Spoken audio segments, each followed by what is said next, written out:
Bem-vindo a mais um podcast Eu, Antifrágil.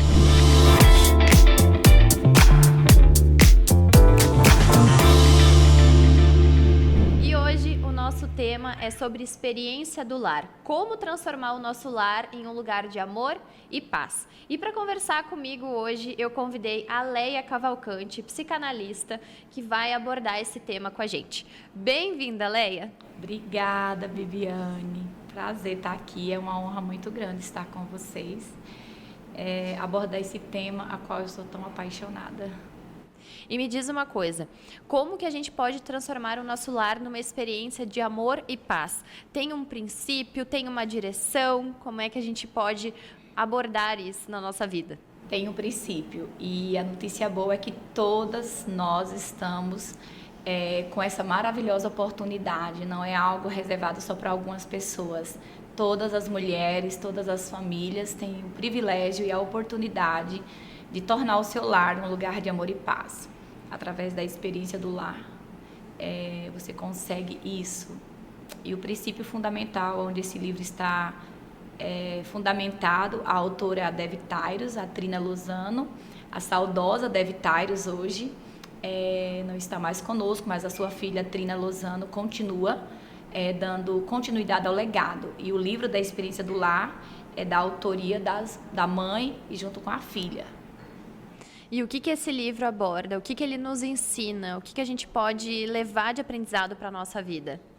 Ele tem conteúdos e guias muito práticos que nós podemos utilizar no nosso dia a dia. Como psicanalista e como mentora, há mais de 20 anos eu trabalho com a mentoria. Não tinha o livro da experiência do lar, da Dev Tyrus, como recurso na época. Eu iniciei muito cedo, eu tinha 17 anos quando eu recebi, por revelação divina mesmo, uma revelação sobre como trabalhar com a psicoterapia e com a mentoria. E nessa visão, o Senhor me mostrava como eu ia abordar dentro dos princípios da palavra de Deus. Da Bíblia. Tu se baseava nela. Quando eu comecei no ano 2000, eu recebi completamente essa mentoria dentro da Bíblia. Somente em 2018 eu fui ter acesso ao conteúdo do livro da experiência do lar da Dev Tyrus, através da Ana Paula Valadão, que trouxe ela para o Brasil, foi quando eu tive acesso. E através dos princípios da Bíblia, porque esse livro é um guia prático, tudo que está dentro dele é retirado dos princípios da Bíblia, aplicado a métodos da vida diária da Deves. Ela foi Dicas práticas. Dicas práticas, o que ela aprendeu com sua sogra e que foi passando de geração em geração. Exatamente como a Bíblia diz, que a mulher mais jovem aprende com a mulher mais velha. Então a Bíblia diz lá no livro de Tito diz assim: as mulheres mais velhas ensinam as mulheres mais jovens a serem boas donas de casas, a honrarem seus maridos. Então esses princípios bíblicos também, que está lá no livro de Provérbios 24, quando o rei Salomão ele escreve sobre você ser uma mulher sábia, como ele descreve como se construir um lar. Que hoje todo mundo tem a dúvida, como é que eu construo um lar? Como é que eu escrever um livro? Como é que eu construo uma casa? Um lar não vem pronto. A gente constrói casa, a gente contrata um engenheiro, um arquiteto, mas o lar, ele está fundamentado nos pilares da construção dos princípios bíblicos, que é Deus, para a solteira o Senhor, as coisas de Deus, e para a casada o marido, depois vem a casa, depois os filhos, e depois a vida pessoal e, por último, a profissional.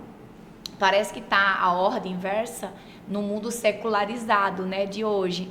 Mas, se você vai olhar para os princípios bíblicos, quando Deus é a nossa prioridade, quando nós vamos ver os princípios bíblicos que Deus deixou para nós seguirmos, honrar o matrimônio, honrar o lar, que é o nosso santuário. Quando você prioriza esse lar, constrói um lar, você está pronta para gestar, para trazer os filhos para dentro desse lar. Então, assim, pode ser que houve uma invertida de valor, mas o princípio é Deus, casa, que é o lar, que é o casamento. O casamento constrói um lar, e quando esse lar está construído, você traz os filhos para um lugar. Se você observar os pássaros, eles não chocam seus ovinhos antes de construírem um ninho. E eles demandam muito trabalho. Eu estava observando como os pássaros construindo seus ninhos, e cada um tem sua dificuldade. Quando aquele ninho está pronto, eles começam ali a chocar a produção dos seus ovos para vir os seus filhotes. Então, se nós for olhar para os princípios da Bíblia, nós não sofreríamos tanto, porque nós ficamos muito nas coisas secundárias, supérfluas, secundárias, superficiais, quando deveríamos ir para o problema, para a raiz do problema ou para a solução do problema. E a natureza ensina, assim como os pássaros, a árvore também, né? Como dizem, para a árvore dar frutos, ela precisa ter raízes fortes. Exatamente. E as raízes fortes é o lar, é principalmente marido, mulher e Deus. Né, que vão conseguir frutificar, que são os filhos. Por isso que as prioridades hoje em dia também estão um pouco invertidas, né, Leia? As pessoas colocam os filhos num pedestal, como se aquilo ali fosse o tudo, e esquecem de quem está do lado, não é verdade? Com certeza. Esquecem do cônjuge. Mas como teremos frutos se não temos raízes e bases fortes? Aquele casal com Deus precisa estar muito unido, né? Precisa estar em sinergia para as coisas darem certo, né? Para ser um lar realmente, né? Eu até fui curiar, né, sobre o Google, eu queria ver o significado de antifrágil. Eu achei lindo porque o antifrágil está dentro do projeto de Deus. É o oposto de algo frágil. A mulher, quando Deus fala que nós somos o sexo, a fragilidade, Ele está dizendo a delicadeza, a beleza da mulher. Ele comparou como um cristal. Ele chega a dizer lá em Provérbios 31, olha, a mulher, ela é mais valiosa do que um rubi. Então, é algo sem... Você não pega um rubi e sai por aí manejando de qualquer jeito. Ele é forte, mas ele precisa de um cuidado especial. Então, os diamantes é lindos, maravilhosos, mas você precisa de um cuidado especial. São fortes, são resistentes, vão para o fogo, suportam altas temperaturas, porém, precisa ser cuidado com quem sabe valorizar. Você não vê por aí um diamante na mão de qualquer pessoa que não sabe valorizar. O casamento, a família, a experiência do lar. Hoje, as nossas mentorias espalhadas pelo Brasil e pelo mundo, a Dev trouxe para o Brasil e hoje está em vários países, mostrando que é possível toda mulher ter um lar, todo lar ser transformado em um ambiente de amor e paz. E qual é o princípio? Deus. Quando Deus está no lugar de primazia na nossa vida, eu costumo dizer no consultório que o trabalho, ele é o último pilar e é Ele que vai trazer o sustento para que você tenha tempo com Deus, tempo com seu esposo, tempo com seus filhos, tempo para o seu lar, tempo para a sua vida pessoal. Nós não temos que ser escravo do trabalho. Então, por que nós não temos um lar abençoado? Por que nós não temos um lar de amor e paz? Porque nós violamos algum princípio. Métodos não são universais. O método da minha casa talvez não se adapte bem, não dê certo na sua casa. Mas o princípio que é universal, honrar a Deus, vai dar certo em todos os idiomas. O princípio da honra, de honrar o marido, ele dá certo em todos os idiomas. Honrar a esposa, honrar o marido, honrar o lar. O que eu falo dentro do meu lar, eu atraio para dentro dele. Então, o antifrágil veio porque é o oposto do frágil. E o oposto quer dizer, todo mundo, a partir de um problema, consegue se descobrir o quanto é forte. Exatamente. E eu amei essa. É algo que podemos melhorar todos os dias. Com certeza. Todos nós somos antifrágeis, né? Muito se falou da mulher frágil e as pessoas falam dessa forma sem saber o significado. Frágil significa algo fácil de ser quebrado ou descartável. Nós não somos descartáveis. Não. Na verdade, a gente floresce onde a gente foi atingido. E assim surgiu o Eu Antifrágil, né? O nosso podcast, porque ele quer trazer para as pessoas esse conhecimento, como hoje você está nos proporcionando. Essa questão de que todas nós podemos realmente proporcionar um lar de aconchego, de amor, e temos hoje o livro para nos dar esse norte, mas muito antes de existirmos, a Bíblia, que nos dá esses ensinamentos, né? Sim, sim. Quando eu iniciei a minha primeira mentoria na minha cidade, né, eu só tinha 17 anos. E eu e as minhas primas, com aquela revelação divina, eu anotei toda aquela visão e o nome do projeto era Terapia da Paz. E na época ficou muito assim, porque o meu líder espiritual era na época que tinha bombado a terapia do amor. E a minha cidade estava passando por um momento de luto, de dor, de muitas desavenças na cidade, muitas tragédias.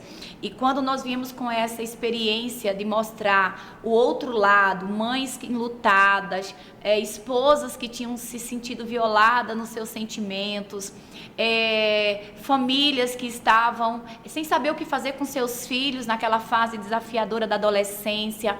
Eu estava na sala de aula e a diretora me chamava para conversar com os adolescentes, quando eles já não sabiam mais o que fazer. E olhando nos olhos deles, descobrindo que às vezes era uma carência materna, uma carência paterna. E eu conversava com eles por longas horas e eu comecei a identificar. E quando eu peguei toda aquela bagagem, daquela visão, o meu líder falou, isso não se encaixa, você está assistindo muito TV, você está vendo muita... até brincou que eu estava assistindo, seguindo até um programa de televisão, que era do Edir Macedo, da Universal, da Terapia do Amor. E eu falei, não, essa revelação eu recebi da Bíblia, do céu, e ela está toda dentro da Bíblia. Porque os pais, as mães, a família precisa se cuidar, como nós tivemos um podcast falando, né, você com essa temática antifrágil, esse podcast veio para dizer, todo mundo pode, em cima da sua fragilidade, um dia que você foi ferida, você se ressignificar. E eu mostrei para aquele líder, mas ele já era um senhor, um policial aposentado, e ele disse, eu não estou preparada para essa conversa. E eu fui falar com o meu líder, o meu pastor, que era acima dele, e ele falou, olha, eu sou recém-formado de psicologia, eu vim da cidade, né, da capital, para o interior. Minha filha, você recebeu uma mentoria do céu, que na faculdade eu não recebi essa psicologia e não está muito avançada. E então, Bibiane, eu quero dizer que a Bíblia tem tudo que nós precisamos. Quando eu não tinha o livro da Dev Tyrus, eu consegui mostrar para as famílias, mentorear na mesa. A mesa, a Dev, ela trouxe a importância da mesa, até então esquecida, mas lá no Êxodo, quando Deus fala com Moisés, faça uma mesa de madeira de acácia. Então a mesa é lugar de relacionamento. Nós estamos aqui numa mesa, a mesa é lugar de negócios. É mais fácil negociar na mesa com os filhos, negociar com o marido, as nossas frustrações, os nossos diálogos, nossas insatisfações. Então a experiência do lar traz, hoje eu trabalho tanto a parte da cura interior, que é uma parte mais aprofundada, onde nós trabalhamos uma imersão, um retiro espiritual, terapêutica, onde nós podemos abordar temas de feridas que vieram, que não foram tratados na mesa. E quando eu sento na mesa com as mulheres, com as famílias, e que a gente ali vê o pão ali partir, da comunhão, a alegria, como nós estamos aqui, tudo fica mais leve.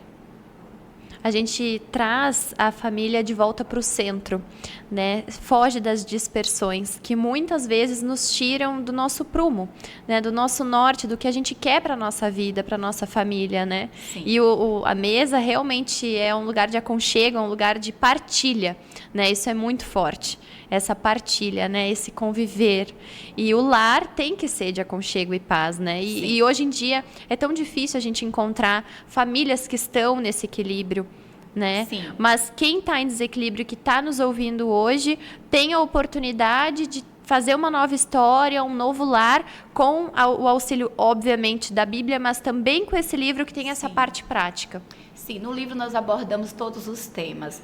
Nós conseguimos trabalhar, você usar o que você tem, não se sabotar. Ah, mas se eu tivesse uma casa linda como a da minha amiga, se eu tivesse uma mesa linda, se eu tivesse louças... Não, você parte do princípio usando o que você tem. E quando você começa a usar o que você tem, você começa a descobrir quanta coisa valiosa eu tenho dentro de casa. Meus filhos, meu esposo, minha esposa, meus animais, o dom da vida. Eu tenho vida, eu posso recomeçar. Todo dia é dia de recomeço. Todo dia é dia de antifrágil, todo dia é dia de você se levantar. Não importa o problema que acontecer, você falar, a partir desse ponto de partida, eu quero ressignificar a minha história. Eu fiquei 18 anos, eu fui para São Paulo, Bibiane, eu tinha 20 anos. E um dos meus maiores desafios, eu não conhecia comunidades carentes, e eu fui para uma comunidade carente lá, eu fiquei 15 anos trabalhando dentro daquela comunidade, e nós conseguimos ressignificar. Hoje é um bairro legalizado pela prefeitura da cidade de Hortolândia, São Paulo, hoje se chama Lago da Fé. Antigamente era conhecido como a comunidade cerâmica, hoje é Lago da Fé, o bairro. E o que acontece? Nós estamos mostrando para as mulheres que, honrando os princípios, elas começando a ver, descobrindo os seus verdadeiros valores, quem eu sou um rubi, Eu peguei meninas que não tinham concluído os estudos, que não tinham habilitação, que tinham vindo de gerações e gerações sabotadas, e quando elas começaram a se conhecer à luz da palavra de Deus, à luz da inteligência espiritual, agregando a inteligência emocional, como eu posso lidar com esses problemas, eles já aconteceram, então vamos transformá-los. Ser frágil não é uma opção. Pode ter acontecido algo na minha vida que eu me fragilizei, mas a partir de que eu me descubro que eu sou forte, eu deixo de ser frágil e sou antifrágil. Exatamente. E as pessoas muitas vezes têm medo de ter problema, né? Tem esse receio. E, na verdade, os problemas nos moldam, né? Eles nos florescem. A gente não nasce sabendo, a gente vai experimentando. Então, realmente, a gente vai vivendo, acertando, errando e vai criando novas histórias e transformando também quem a gente é, né? Como você disse, todo dia é um dia de recomeço, de viver novas histórias, né? Sim. De viver novos momentos, de se redescobrir. Então, quanto mais, eu penso assim que esse pod, ele vem para isso. Para a gente poder ter conhecimento, mas transbordar autoconhecimento, a gente conhecer cada vez mais quem a gente é, para que a gente realmente possa ter um convívio melhor com as pessoas que nos rodeiam, para a gente ser melhor e poder viver esses aprendizados como a experiência do lar. Com certeza. Você está de parabéns, querida. Nós estamos precisando de pessoas em que nós possamos olhar e se espelhar. Você com uma carreira de sucesso, jovem, bem-sucedida, no auge, você decidir pensar não só em si, porque nós estamos vivendo um mundo tão egoísta, Bibiane, e de repente você vê uma jovem como você. Quando eu te conheci, eu encontrei você ali na praça, gravando, encontrei seu Instagram com a Bíblia aberta, falando de versículos da Bíblia. E aqui em Provérbios 24, 3 e 4, ele diz assim: sabedoria se constrói a casa, e com entendimento ela se firma, e pelo conhecimento. O que você está trazendo? Conhecimento é prosperidade de saúde emocional, saúde mental, saúde no lar, saúde na família, porque a ausência do conhecimento é treva, o conhecimento é luz. No consultório eu tenho um quadro que tem o cérebro em formato de uma lâmpada, de um lado tem um cérebro, lado esquerdo iluminado, lado direito um foco de luz ultrapassando. Quando nós não tínhamos conhecimento, nós andávamos nas trevas, e o livro da experiência do lar, ele vem como uma ferramenta de luz, agregado à palavra de Deus. Hoje no consultório, querida, hoje eu faço uma pós em psicanálise, pós-doutorado em psicanálise, e o que eu mais encontro, pessoas chegam lá PhD, eu já atendi tantos PhD, eu sou PhD, cuidado. Que dizia assim pra mim: puxa, eu só queria saber montar uma mesa. Eu só queria saber como conquistar o coração do meu marido, porque tudo que eu estudei na faculdade, eu construí um projeto lindo de uma construção profissional, mas eu me sinto sabotada na minha vida emocional. É porque as pessoas ficam muito cegas para as coisas da vida, acham que a profissão, naquela ordem invertida, né, que a gente estava conversando, acham que a profissão vai te dar a satisfação. Mas, na verdade, não é isso. Não. Se você tiver com tudo equilibrado, sim. Mas se você não tiver equilibrado, não vai te transbordar, não vai te trazer aquela satisfação. Então, a gente tem que tentar esse equilíbrio. E até essa minha transição da clínica, né, para o podcast, ele vem muito disso. Eu fui num dia de muito sofrimento, de muita tristeza em casa, com os filhos doentes, eu também estava doente. E eu pedi a Deus há muito tempo que eu queria tocar na vida das pessoas de uma outra forma. E eu não sabia como, mas eu queria. Então eu tentava. E aí naquele dia de muito sofrimento, e na Bíblia fala: eu estarei contigo no deserto. Tu não estarás sozinho. E eu senti na pele aquilo que eu falava. Eu tinha até há pouco tempo gravado um vídeo, né, sobre isso. E eu senti. Porque naquele dia de sofrimento, Deus falou comigo e disse: começa a anotar. E eu comecei a anotar, e quando eu vi, eu já tinha os temas escritos para o podcast. Exato. E aí você tomar essa decisão de seguir a voz de Deus, né? E você se pergunta também: será que é a voz de Deus ou não é?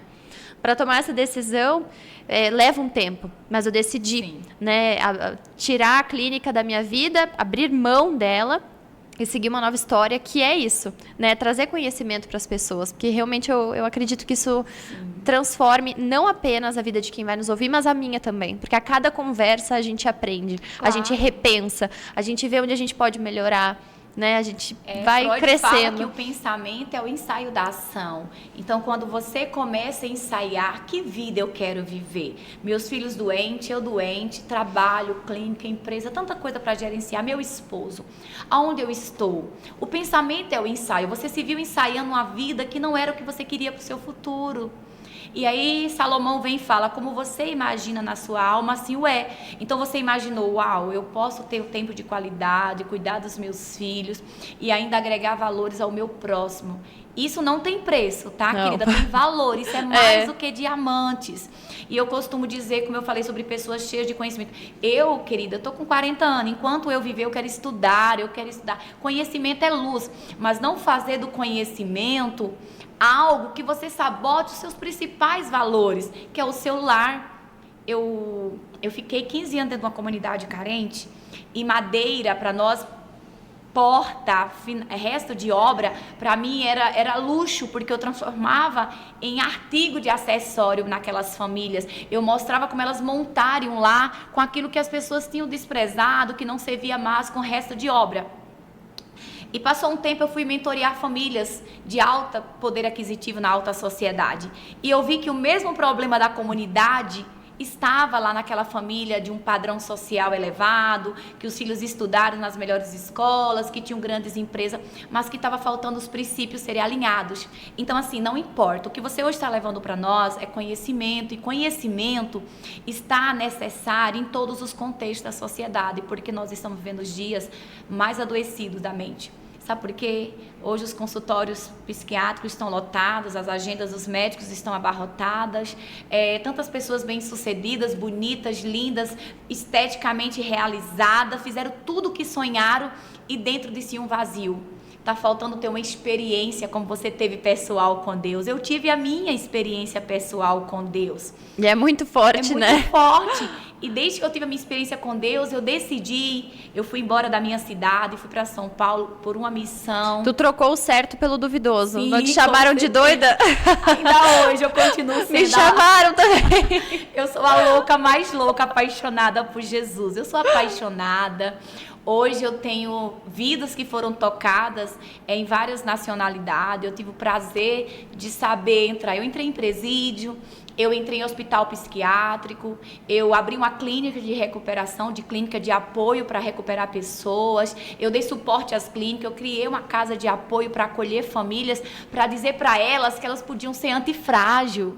Que o problema que aconteceu na vida delas era o trampolim inicial para elas subirem na vida e fazer sucesso na vida familiar, na vida pessoal. E podendo trazer o evangelho para elas. Sim, né? Hoje como missionária é a minha missão. Eu já me disfarcei de diarista, eu já me disfarcei. E o que eu tiver que me disfarçar hoje, até de uma gari se for necessário, para mostrar para as pessoas que elas podem restaurar suas vidas, transformar seu lar em um lugar de amor e paz com a experiência da mesa.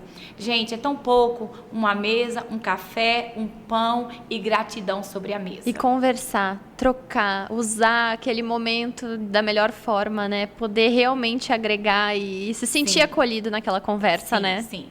Hoje o que as pessoas mais vão para os consultórios, hoje os consultórios terapeutas, as pessoas querem ir lá. A gente não tem mágica, a gente não tem fórmula mágica, mas é ouvindo essas pessoas, porque Freud fala que quando a gente não fala, quando a boca não fala, os dedos falam. Então, Davi, o salmista Davi passou por isso, você falou de uma grande aflição sua, se passar pelo fogo eu estou contigo, nas águas eu estarei contigo, o profeta Isaías escrevendo, a Bíblia diz assim, Davi diz, quando eu me calei, envelheceram os meus ossos, e eu gemia dia e noite na minha cama. Você consegue imaginar seus ossos gemendo de dor? Porque ele se calou. Então, isso aqui vai ser curador, vai ser terapêutico. Quando você monta uma mesa para sua família, quando você olha nos olhos dos seus filhos, quando você toma um café com um amigo, quando você bate um papo, você está curando alguém. Quando você abre o seu coração para alguém, eu digo que a gente não pode abrir nossa intimidade para qualquer pessoa, claro. Hoje nós temos mentores, terapeutas, líderes religiosos de confiança, porque nós temos muitas pessoas adoecidas, até mesmo no altar.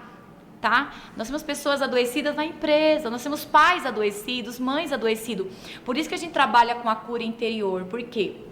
Nós temos 3 fatores que a experiência do lar a gente trata: o fator biológico, o psicológico e o geracional. Como é que eu vou ser uma mãe estruturada, equilibrada, se algum fator emocional está desajustado? Então, com a experiência do lar, eu consigo agregar, né, todo o conhecimento à luz da Bíblia, a cura interior, a psicoterapia, porque às vezes a pessoa precisa de uma terapia, de ajustar suas emoções.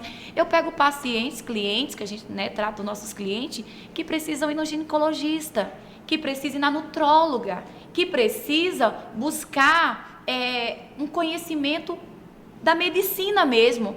Por quê? Porque está se sabotando na sua alimentação, e aí ela não tem ânimo de montar uma mesa, ela não tem ânimo de se cuidar. Ela está desnorteada, está fora de si, né? Sim, e aí a gente vem e mostra para ela que é possível ela cuidar da psique, do espiritual, certo? Olhar para si. E olhar para si. Porque hoje nós vemos as pessoas, por exemplo, um corpo sarado com a mente adoecida. Às vezes nós temos uma mente sarada, ressignificada, curada, mas um corpo adoecido.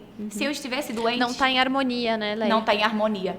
Por exemplo, não basta, eu até passei, eu me saboto às vezes a questão da massagista, e de um fisioterapeuta, e esses dias eu precisei. E eu descobri, uau, com essa mente brilhante que eu tô, cheia de vontade de ajudar o próximo, a minha coluna podia me sabotar em cima da minha cama. Tu precisava se cuidar também. Entende, querida? Então, eu creio que esse Antifrágil podcast com você veio para mostrar todo. Eu vi lá a sua abordagem, eu fui privilegiada de gestar esse bebê contigo nesse projeto. Verdade. Me sinto muito lisonjeada, porque quando eu te conheci, o Espírito Santo ministrou no meu coração. Adota. Intercede, porque é um projeto, ela nem tem noção do tamanho. Na época, eu creio que nem estava gestando. Não, a gente estava ainda montando a logomarca. E o Espírito Santo falou assim para mim: adota, porque ela tá com a pureza, ela é uma águia. Eu até brinquei, você é uma águia, você vai voar. Então, você não tinha noção da proporção do que o céu tinha para você. E a experiência do lar, querida, eu trabalho dizendo todas as minhas postagens: ative a mente para voar, vamos voar, meu povo. O mundo é lindo, a natureza é linda, vamos ajustar todas as áreas, não importa o seu credo. Eu não prego religião, eu prego a Bíblia. E onde que Deus não entra? Deus entra em todos os lugares. Quando o avião tá tendo lá um poucozinho assim, né, de turbulência, a primeira coisa, socorro, Deus. Então, em todos os momentos. Todos nós, não importa a religião, vai gritar por socorro a Deus. A Ele. Então, assim, trazer esse resgate, Bibiane, do amor ao lar, da família. Desacelera, sabe? Tem um olhar de empatia pelo seu próximo, pela sua família, olho no olho. Aqui a gente traz pesquisas americanas, de universidades americanas, que crianças que comiam na mesa pelo menos 3 vezes por semana eram mais saudáveis emocionalmente, com menos proporção a desenvolver ansiedade, problemas com substâncias tóxicas, e concluiu os estudos. Crianças ausentes da mesa, onde os pais não comiam nenhuma refeição durante a semana, a pesquisa mostrou que foram crianças que foram propensas a vícios de substâncias tóxicas, a desenvolver ansiedade e depressão. Então, hoje, quando eu atendo o nosso consultório, é consultório de família. Eu e meu esposo atendemos família. E nessa cidade, eu tive o privilégio de atender uma senhora de 94, a netinha de 4, o vô, a avó, o pai e a mãe da criança. Todo mundo. Então, todo mundo curado, todo mundo sarado, e tá todo mundo voando. São águias. Coisa boa, né? Leia, eu fico muito feliz de te ter aqui hoje. Acho que tanto eu quanto as pessoas que estão nos ouvindo ou assistindo, com certeza aprenderam também. E eu quero te ter aqui mais uma vez. Vai ter que vir de novo para a gente conversar mais, porque é muita coisa para a gente compartilhar com as pessoas que estão com a gente aqui nos ouvindo. Eu quero abençoar o seu público. Eu sei que vai ser um público muito querido. Eu vejo as suas postagens, as pessoas estão ansiosas. Que Deus levante mais pessoas com essa linda, maravilhosa missão, que nós possamos falar mais sobre esse conhecimento à luz da Bíblia. Não temas, não. Se passar pelo fogo novamente, querida, ele vai passar contigo. Se você passar pelas águas, elas não vão te afogar. Vai ter momentos desafiadores, mas eu quero te encorajar. Aquele que te incentivou a começar esse projeto, ele vai contigo até o fim. E eu quero que todos os seus clientes, todos aqueles que vão consumir esse pod, sejam pessoas tão ativadas, acreditem tanto no seu potencial de serem antifrágil, que aonde houver alguém se sentindo frágil, saiba que a partir dessa fragilidade você vai se tornar antifrágil. Com a gente, né? Vai despertar o seu. Com certeza. Leia, muito obrigada. Fico muito feliz de te ter aqui, mais uma vez agradecendo. E quero agradecer a você que nos assistiu ou nos ouviu hoje. Espero que você tenha gostado desse bate-papo, que tenha sido bênção para você também. E até mais.